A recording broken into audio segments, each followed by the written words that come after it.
Syederalun tercatat 864 pelajar dari 11 SMK di Biren mengikuti ujian nasional berbasis komputer sepanjang Senin 3 April 2017 pagi. Berlokasi di sekolah masing-masing, pelaksanaan UNBK ini diawasi tim Dinas Pendidikan Aceh dan pengawas dari para guru dengan sistem silang.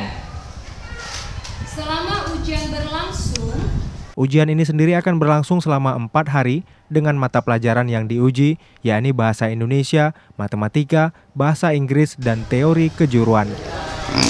Dengan jumlah kapasitas jumlah sarana komputer lebih kurang 100 komputer. Dari Biren, Yusmandin Idris, Serambi On TV.